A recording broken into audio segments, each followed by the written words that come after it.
Bonjour, Laurent Deutsch en mission pour Histoire et Patrimoine. Alors aujourd'hui, je suis du côté de Paris, à l'ouest de Paris, dans les Yvelines. J'ai l'impression d'être à la campagne, là. Je suis le long de la Nationale 13, la route des vacances, la route de la Normandie. Et c'est vrai que c'est très bucolique, c'est enchanteur ici. On est du côté de Saint-Germain-en-Laye, Marly-le-Roi, Le Pec. Et autrefois, il faut que vous sachiez qu'ici, il y avait une immense forêt.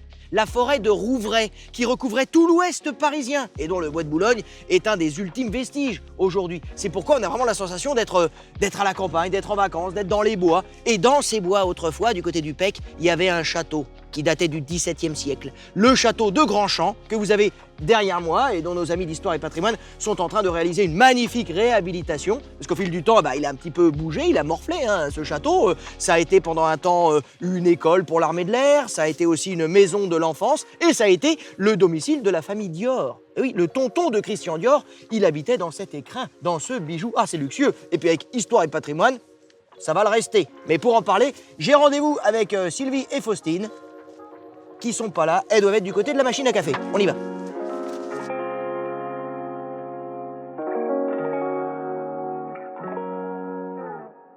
Bonjour Sylvie, bonjour Faustine. Ça va? Bonjour Laurent, bienvenue sur nos terres. Mais comme tu peux le voir, nous sommes en plein cœur du chantier. Ah ouais, c'est un travail de Romain ici, parce que quand même, pour situer, pour contextualiser les lieux, on est sur une hauteur, on est au Pec, on est dans une ancienne forêt, donc on est vraiment plutôt dans des petits chemins que sur des grosses routes. Ça a dû être coton pour réhabiliter tout ça. Oui, tout à fait Laurent, ça a été un des challenges principaux de cette opération. On est d'ailleurs même dans une copropriété de quartier et avec, comme tu peux le voir, l'aménagement conséquent que nous avons dû faire autour du château. Nous avons dû amener des tonnes et des tonnes de terre et de revêtements et du coup tout cela au petit camion. Au petit camion, qu'est-ce que ça veut dire ça, au petit camion? Avec un petit tonnage adapté à la voirie que nous avons à disposition. Ok, parce que c'est vrai que les lieux sont quand même vraiment préservés, c'est un environnement privilégié, donc on ne travaille pas avec le 33 tonnes. On Exactement. travaille au petit camion. C'est comme pour les monuments historiques, comme les archéologues. Quand c'est prestigieux, quand c'est précieux, on travaille à la cuillère. C'est de la minutie, c'est des petites mains. D'ailleurs, c'est Christian Dior qui habitait ici, ça m'étonne pas. Enfin, le tonton de Christian Dior. Mais quand même, et quel chantier, quelle réalisation. Et pour toi, Sylvie, c'est gagné d'avant. Je veux dire, les partenaires, ils ont dû être ravis d'adopter comme ça une vie de châtelain au XXIe siècle. Les partenaires et les clients, tu as raison, Laurent. Et d'ailleurs, sur cette opération, nous avons 2 très beaux rooftops, un peu châtelain mais contemporain. Ah oui, châtelain moderne, ambiance Manhattan, quoi. C'est ça, et tout à fait. ils se visitent, ces rooftops? Oui, tout à fait. Oui. Bon, Je vous emmène. J'ai envie de me laisser tenter. On y va. On y va? On y va. Ok, par contre, le chantier, c'est le chantier, donc je vais y laisser mes pompes.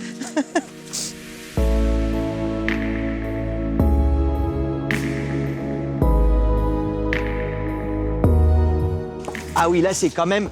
C'est vertigineux, quoi. Là, c'est une vue panoramique sur tout l'ouest parisien, quoi. C'est extraordinaire, là. Oh. Ah, c'est à perte de vue, quoi. On voit presque la mer. Ah non, c'est génial, c'est un super site, quoi. Oui, la mer, je suis pas sûre, mais par contre, on a une très belle vue sur la vallée, sur le parc boisé, et de l'autre côté, sur la cour d'honneur.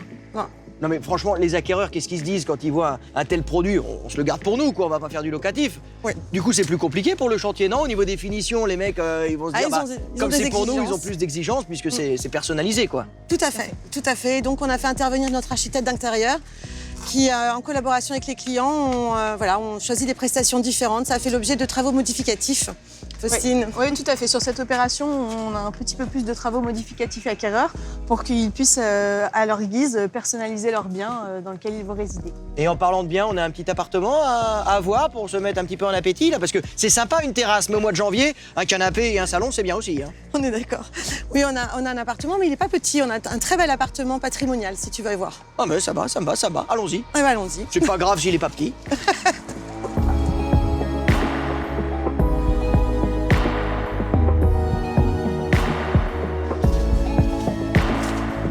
Oui, bon, là, on est à Versailles. Là, on est chez Louis XIV. Ça te plaît? Oh, c'est magnifique. Regarde-moi cette lumière, là, c'est... On a des très belles hauteurs sous plafond, d'immenses ouvertures, des boiseries. Et puis c'est unique, regarde les décors, les fresques, les frises. On a la sensation d'être sur une scène de théâtre, on a envie de jouer. On joue l'histoire. C'est l'histoire qui a été vécue ici, qui a été créée, qui s'est façonnée au fil des siècles, et on en est les héritiers et les heureux propriétaires. Oh non, c'est magnifique. Je sais pas si c'est le plus bel appartement, mais en tout cas, c'est le plus patrimonial de l'opération. On a combien de hauteur sous plafond, là? On est à 4,80 m, oui. Oui, c'est ce que je voulais. C'est ce qu'il me fallait. Écoute, il me plaît bien. Je vais en parler à Arik. Ça sent la négociation. Monsieur Poney Monsieur Poney